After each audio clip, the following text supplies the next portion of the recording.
नमस्कार दोस्तों, आज की वीडियो में हम कवर करेंगे जून 2025 के सभी महत्वपूर्ण करंट अफेयर्स जो समाचारों में छाए रहे, जो परीक्षाओं में बार बार पूछे जाते हैं और जिनकी आने की एग्जाम में पूरी संभावना भी है। जैसे खबरें हैं राष्ट्रीय, अंतर्राष्ट्रीय, स्पोर्ट्स, पुरस्कार, नियुक्तियां, रिपोर्ट्स, योजनाएं जैसे सारे महत्वपूर्ण टॉपिक्स एक ही वीडियो में। अगर आप तैयारी कर रहे हैं RRB, NTPC, CGL, JSSC, JPSC, UPSC या किसी भी राज्य स्तरीय प्रतियोगी परीक्षा की, तो ये वीडियो आपके लिए बेहद जरूरी है। तो चलिए शुरू करते हैं जून 2025 के करंट अफेयर सिर्फ आपके अपने चैनल करंट फॉर एग्जाम में। सबसे पहला सवाल है, आज का पहला सवाल है, रथ यात्रा 2025 के लिए किस रेलवे जोन ने ECOR यात्रा ऐप लॉन्च किया है?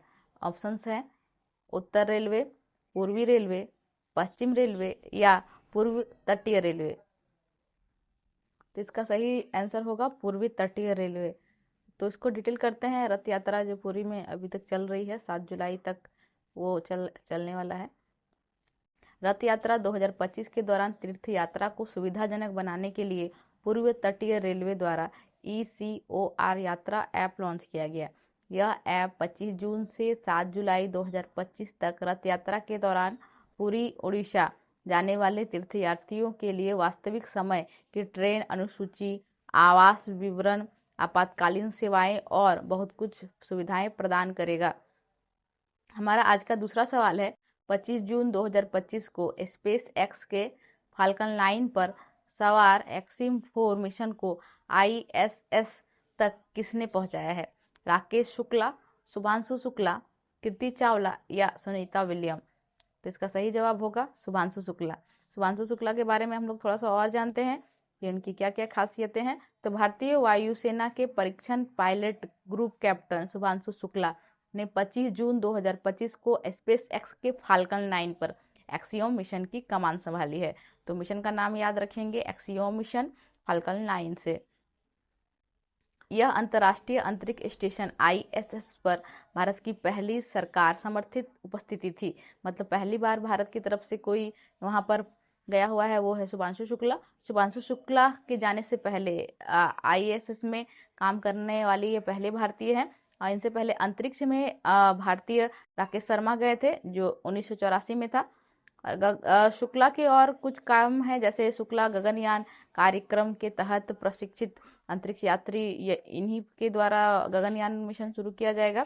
और इनसे पहले उन्होंने सुखोई 30 MK1 और MiG-21 और जगुआर जैसे लड़ाकू विमान भी उड़ाए हैं, याद रखिएगा।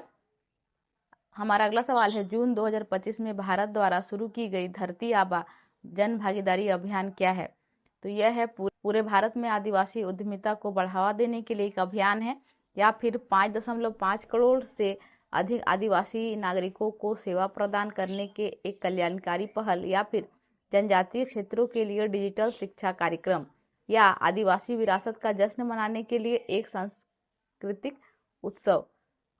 तो सही जवाब होगा 5.5 यानी 5.5 करोड़ आदिवासी भारतीय नागरिकों को सेवा प्रदान करना और एक कल्याणकारी पहल ये शुरू की गई है। तो जानते हैं इस अभियान के बारे में डिटेल में। धरती आबा जन भागीदारी अभियान भारत सरकार द्वारा 15 जून से 25 जुलाई, डेट याद रखिएगा, शुरू किया गया सबसे बड़ा आदिवासी सशक्तिकरण अभियान है। इस अभियान का उद्देश्य 31 राज्यों और संघ शासित प्रदेशों में 5.5 आदिवासी नागरिकों तक पहुंचाना है, लाभ को पहुंचाना है, और विभिन्न कल्याणकारी सरकारी योजनाओं को और सेवाओं को आदिवासियों के साथ जोड़ना है। यह पहल बिरसा मुंडा की स्मृति में नामित किया गया, जो एक प्रमुख आदिवासी नेता है। यह जनजातीय गौरव उत्सव का एक हिस्सा है। जनजातीय गौरव दिवस आप लोगों को पता ही होगा, 15 नवंबर को होता है।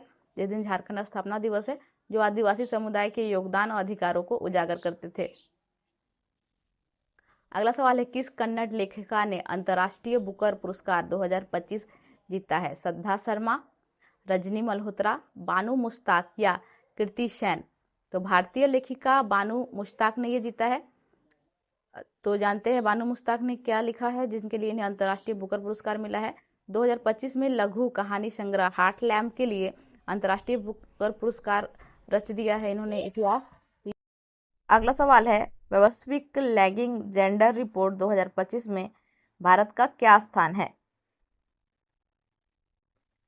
तो ऑप्शन है 129वां, 134वां, 131वां या 136वां। तो सही जवाब है इसमें भारत का स्थान 131वां है। ये ध्यान रखेंगे। वैश्विक लैंगिक अंतर report, world gender gap report में 2025 का ये रिपोर्ट है। भारत का 148 देशों में 131वां स्थान है। स्कोर है 64.4%। इसको जारी कौन करता है? जारी करता है वर्ल्ड इकोनॉमिक फोरम, विश्व आर्थिक मंच। टॉप 3 देशों को जानते हैं, इसमें से पहला नंबर पे है आइसलैंड, फिर फिनलैंड और नॉर्वे। अगले सवाल पे चलते हैं। जून 2025 में मालदीव ने ग्लोबल टूरिज्म एम्बेसडर के रूप में किसे नियुक्त किया है? बहुत ही इम्पोर्टेंट सवाल है। इस सवाल का ऑप्शन है आलिया भट्ट, ऐश्वर्या राय, करीना कपूर या कैटरीना कैफ। तो इसका सही जवाब होगा कैटरीना कैफ। मालदीव की ये मालदीव ग्लोबल टूरिज्म के ब्रांड एम्बेसडर बनने वाली है, बन गई है। अगला सवाल है, प्रधानमंत्री सुरक्षित मातृत्व अभियान किस वर्ष शुरू किया गया था? 2015 में, 2016 में या 2017 में या 2018 में? तो सही जवाब है इसका 2016 में शुरू किया गया था। तो प्रधानमंत्री मातृत्व सुरक्षा अभियान, जिसे PMSMA बोलते हैं, को 9 जून 2016 को लॉन्च किया गया। इसका मुख्य उद्देश्य था, प्राथमिक उद्देश्य इसका था उच्च जोखिम वाली गर्भावस्था में गर्भवती महिलाओं को मुक्त और गुणवत्तापूर्ण प्रसव पूर्व देखभाल और सेवाएं देना।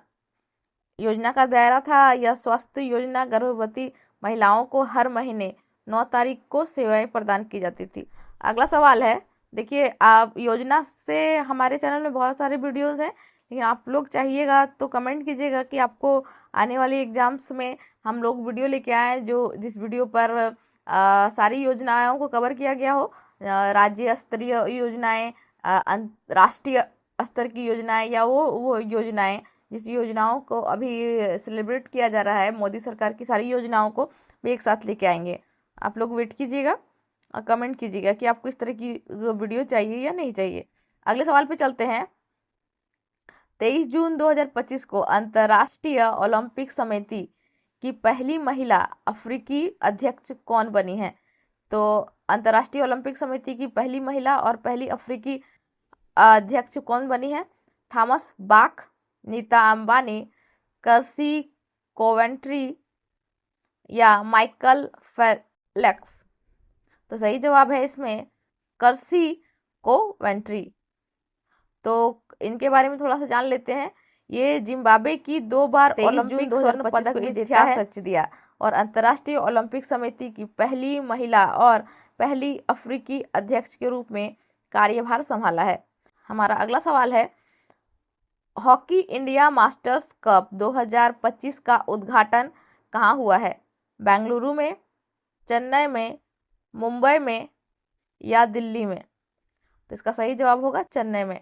हॉकी इंडिया मास्टर्स कप 2025 का आयोजन 18 से 27 जून 2025 को चेन्नई में हुआ है। यह टूर्नामेंट तमिलनाडु हॉकी यूनिट द्वारा मेयर राधाकृष्ण हॉकी स्टेडियम में आयोजित किया गया। यह टूर्नामेंट राष्ट्रीय स्तर की प्रतियोगिता है जो विशेष रूप से अनुभवी हॉकी खिलाड़ी, जिसमें 40 वर्ष से अधिक आयु के पुरुष और 35 वर्ष से अधिक आयु की महिलाएं भी शामिल हैं। हमारा अगला सवाल है, निम्नलिखित में से कौन $30 बिलियन से अधिक ब्रांड वैल्यू के साथ भारत का भारतीय बॉन्ड बन चुका है? वो है, आप लोग को बताना है कि सबसे बड़ा ब्रांड इसमें से कौन सा है। एक कंपनी का नाम 4 ऑप्शंस में से आपको सिलेक्ट करने हैं। तो ऑप्शंस है रिलायंस इंडस्ट्रीज, इंफोसिस, टाटा ग्रुप या महिंद्रा ग्रुप। तो सही जवाब होगा टाटा ग्रुप। टाटा ग्रुप अभी हाईलाइटेड है, तो इसका थोड़ा डिटेल कर लेते हैं। और टाटा ग्रुप भारत का पहला बॉन्ड बन गया है जिसका बॉन्ड वैल्यू $30 बिलियन से अधिक हो गई है, जिससे वैश्विक स्तर पर बड़ी बॉन्ड्स की सूची में शामिल हो गया है। आपको ध्यान रखना है ये टाटा ग्रुप के बारे में, $30 बिलियन याद रखना है। अगला सवाल है, हाल ही में भारत की अंतरिम सरकार ने प्रतिवर्ष की किस तारीख को नया बांग्लादेश बनाने की घोषणा की है? तो आपको बताना है कि नया बांग्लादेश, ये जून का सारा खबर है, नया बांग्लादेश दिवस मनाने का घोषणा किया है। तो ऑप्शन है 1 अगस्त को, 5 अगस्त को, 8 अगस्त को या 18 अगस्त को। तो बहुत ही इंपॉर्टेंट आने वाले समय के लिए भी होगा ये सवाल। तो इसका सही जवाब है 8 अगस्त। डिटेल करते हैं। बांग्लादेश की अंतरिम सरकार ने 8 अगस्त को नया बांग्लादेश दिवस के रूप में मनाने की घोषणा की है, जो नई शुरुआत का प्रतीक होगा। देखिए, बांग्लादेश में अभी से कुछ सालों से जो कुछ भी हो रहा है, उसके बाद एक नई शुरुआत की दिशा में एक कदम है। अगले सवाल पे जाते हैं। नागरिक उड्डयन मंत्री ने कहाँ आयोजित 7वें हेलीकॉप्टर और छोटे विमान शिखर सम्मेलन DGCA के तहत एक हेलीकॉप्टर निर्देशालय की घोषणा की है? तो कौन सा ऐसा जगह है? ऑप्शन है मुंबई, दिल्ली, पुणे या हैदराबाद। तो सही आंसर है इसका पुणे। तो पुणे में आयोजित 7वें हेलीकॉप्टर शिखर सम्मेलन में हेलीकॉप्टर संचालन को बेहतर बनाने के लिए DGCA के तहत निर्देशालय का बनाने की घोषणा की गई है। अगले सवाल पे चलते हैं। हाल ही में किस राज्य ने 80,000 करोड़ रुपए की लागत से शक्तिपीठ एक्सप्रेस परियोजना को मंजूरी प्रदान की गई? उत्तर प्रदेश में, मध्य प्रदेश में, कर्नाटक में या महाराष्ट्र में? तो सही जवाब होगा महाराष्ट्र। एक्सप्लेनेशन थोड़ा करते हैं। महाराष्ट्र सरकार ने धार्मिक पर्यटन को बढ़ावा देने के लिए शक्तिपीठ एक्सप्रेसवे की मंजूरी दी गई है, जिसकी लागत है 80,000 करोड़ रुपए। बहुत बड़ी लागत है ये। अगले सवाल पे चलते हैं। जून 2025 में किस राज्य वन जीव बोर्ड ने अपने अरलम वन जीव अभ्यारण्य का नाम बदलकर अरलम तितली अभ्यारण्य कर दिया है? इंपॉर्टेंट है ये सवाल। सिक्किम में, अरुणाचल प्रदेश ने, केरल ने या पश्चिम बंगाल ने? तो सही जवाब होगा केरल ने। केरल सरकार ने तितली वन जीव अरलम तितली अभ्यारण्य नाम कर दिया है, अरलम वन जीव अभ्यारण्य को। बहुत सारी तितलियां वहां पर होंगी। हाल ही में कौन HIV के मां से बच्चे के संचरण को समाप्त करने के लिए WHO गोल्ड टियर का दर्जा प्राप्त करने वाला पहला अफ्रीकी देश बन गया है? मिस्र, लीबिया, मोरक्को, बोत्सवाना? तो सही जवाब है बोत्सवाना। अगले सवाल पे चलते हैं। हाल ही में किसके द्वारा आपातकाल के विरुद्ध संघर्ष में प्रधानमंत्री नरेंद्र मोदी ने भूमिका पर आधारित पुस्तक द इमरजेंसी डायरीज का विमोचन किया है? यह पुस्तक किसने किया है विमोचन, बताना है। राष्ट्रपति द्रौपदी मुर्मू ने, रक्षा मंत्री राजनाथ सिंह ने, गृह मंत्री अमित शाह ने या वित्त मंत्री निर्मला सीतारमन ने? तो सही जवाब है गृह मंत्री अमित शाह ने। अमित शाह ने आपातकाल के दौरान प्रधानमंत्री नरेंद्र मोदी की भूमिका को दर्शाने वाली यह पुस्तक जारी की है। अगला सवाल है, भारत सरकार द्वारा किस तारीख को नस्ली दवाओं के दुरुपयोग और अवैध तस्करी के खिलाफ अंतर्राष्ट्रीय दिवस घोषित किया है?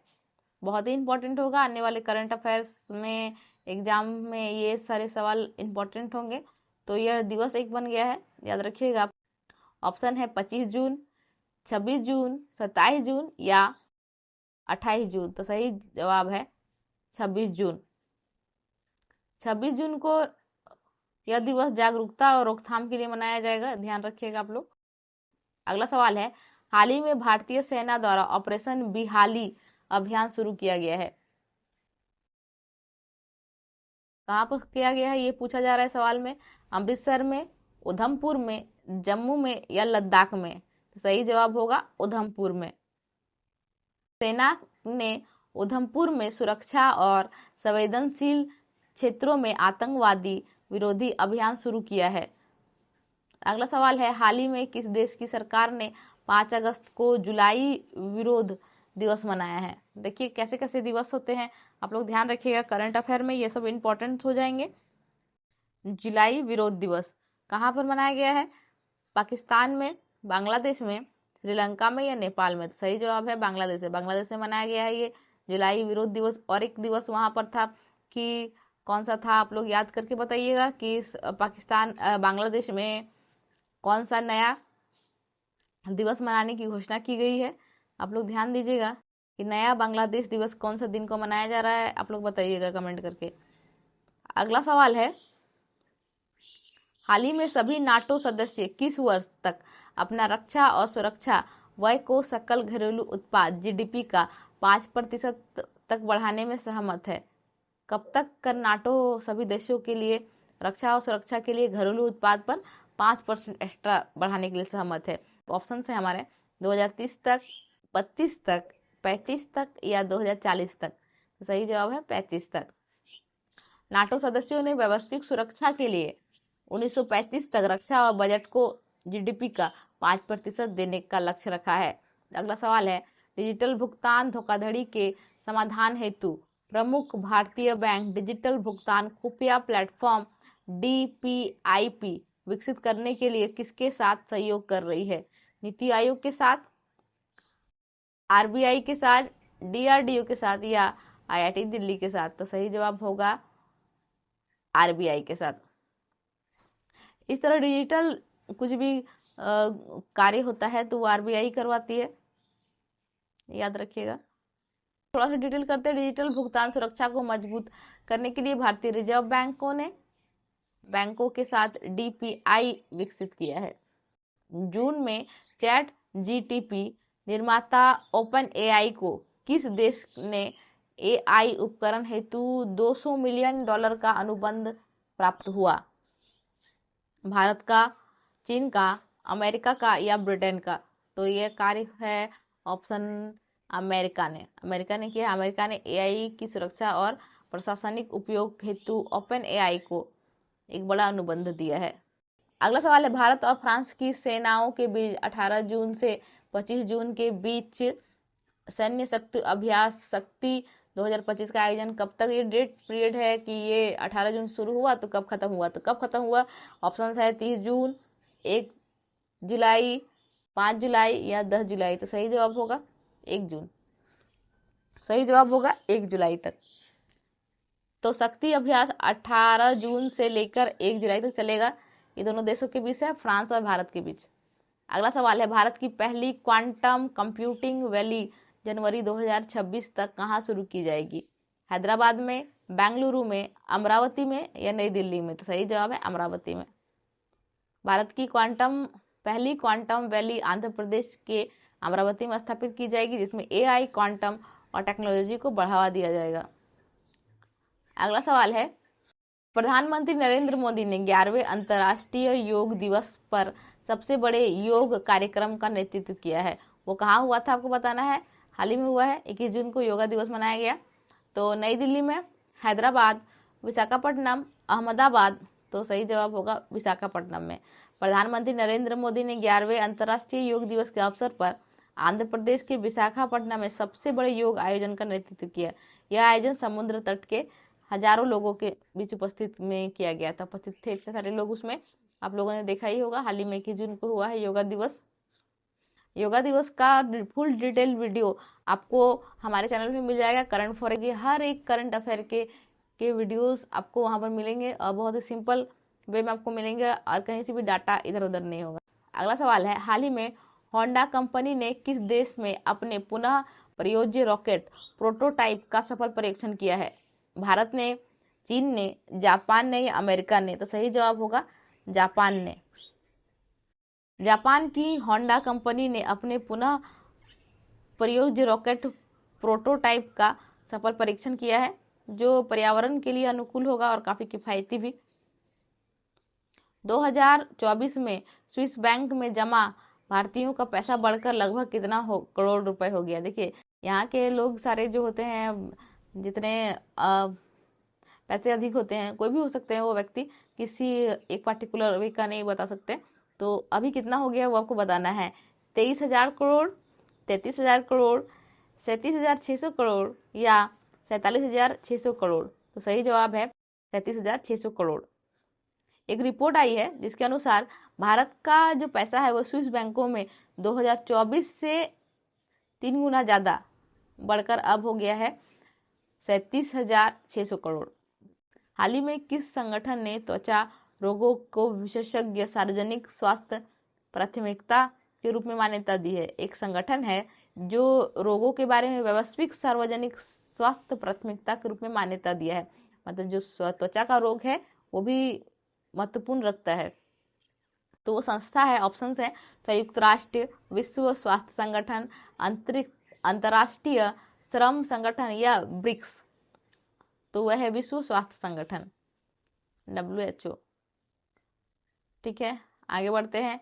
केंद्रीय पर्यावरण मंत्री ने किस नदी में घड़ियाल के बच्चों को छोड़कर घड़ियाल संरक्षण कार्यक्रम शुरू किया है? नदी का नाम आपको पता है, गंगा नदी, यमुना नदी, गेरवा नदी या गोमती नदी? है गेरवा नदी। घड़ियाल संरक्षण को बढ़ावा देने के लिए केंद्रीय मंत्री ने उत्तर प्रदेश की गेरवा नदी को पे घड़ियालों के लिए छोड़ दिया गया है। विश्व वर्षावन दिवस हर साल किस तारीख को मनाया जाता है? जून। देखिए इसमें इस वीडियो में आपको सारे जून के करंट अफेयर एक साथ मिल रहे हैं, तो इसको ध्यान दीजिएगा। 21 जून को, 22 जून को, 23 जून को या 24 जून को? तो सही जवाब होगा 22 जून। विश्व वर्षावन दिवस हर साल 22 जून को मनाया जाता है ताकि वर्षावनों के संरक्षण की महत्ता पर जोर दिया जा सके। अगला सवाल है, भारत ने नई दिल्ली 2025 में विश्व पैरा एथलेटिक्स चैंपियनशिप के लिए कौन सा शुभंकर लॉन्च किया है? कृष्णमृग, बाघ, गोडावन या विराज? तो सही जवाब होगा विराज। अगला सवाल है, वर्ष 2025 में इंटरपोल गवर्नेंस समिति की अध्यक्षता किस देश को सौंपी गई है? ऑप्शन है UAE, ईरान, इराक या सऊदी अरब? सही जवाब होगा UAE। अगला सवाल है, सेबी ने कितने प्रतिशत से अधिक सरकारी हिस्सेदारी वाली कंपनी को शेयर बाजार से हटने की अनुमति दी है? 70%, 80%, 90% या 100%? तो सही जवाब होगा 90%। तो सेबी की कंपनी ने 90% से अधिक सरकारी हिस्सेदारी और शेयर बाजार में स्वैच्छिक रूप से हटने की अनुमति दी है। अगला सवाल है, किस राज्य ने केंद्र राज्य जांच की समीक्षा के लिए 3 कैथोलिक समितियों के गठन की घोषणा की है? ऑप्शन है केरल, कर्नाटक, तेलंगाना या तमिलनाडु? तो सही जवाब होगा तमिलनाडु। तमिलनाडु ने केंद्र और राज्य में जांच के लिए 3 कैथोलिक समितियों का, केंद्र और राज्य के बीच में जांच करने के लिए समिति गठन किया। हाल ही में अंतर्राष्ट्रीय बिग कैट अलायंस की पहली महासभा कहाँ आयोजित की गई थी? तो यह की गई थी मुंबई में, गोवा, नई दिल्ली, हैदराबाद में? तो ऑप्शन हमारे सही है सी, हैदराबाद में नहीं की गई थी, यह है ऑप्शन सी, नई दिल्ली में की गई थी। प्रधानमंत्री नरेंद्र मोदी ने किस G7 शिखर सम्मेलन में ऊर्जा सुरक्षा का आउटरीच सत्र में भाग लिया था?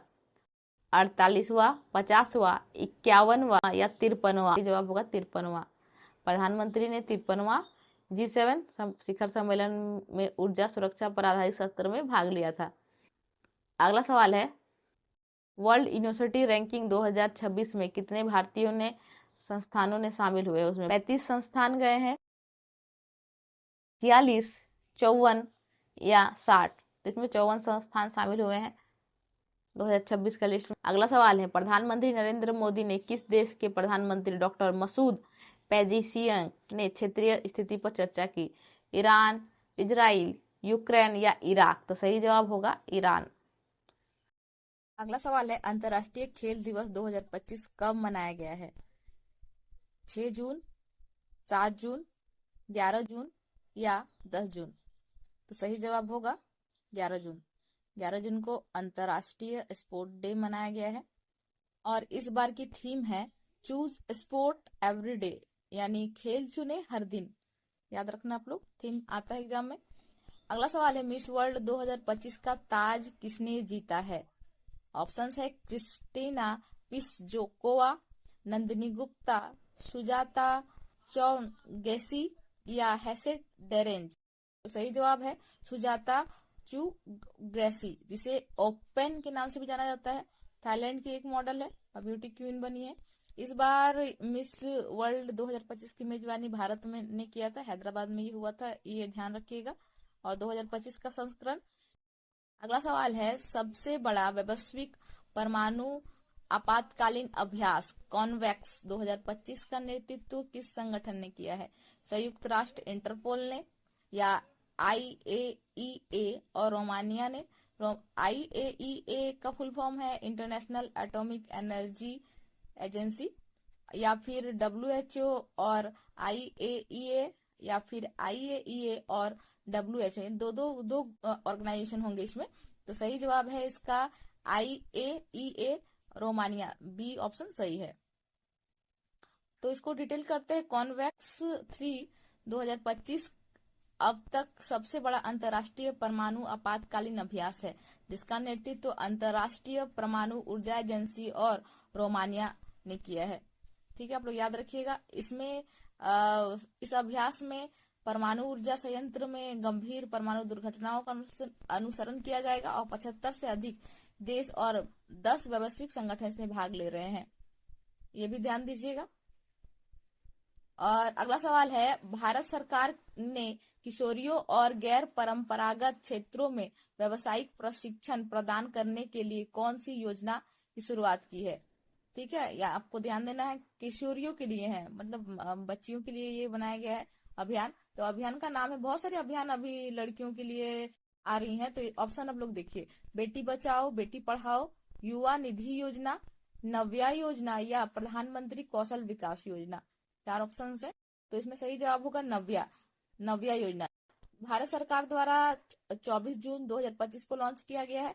इस योजना का उद्देश्य 16 से 18 वर्ष की आयु की किशोरियों को विशेष रूप से गैर पारंपरिक क्षेत्रों में व्यावसायिक प्रशिक्षण प्रदान करना है।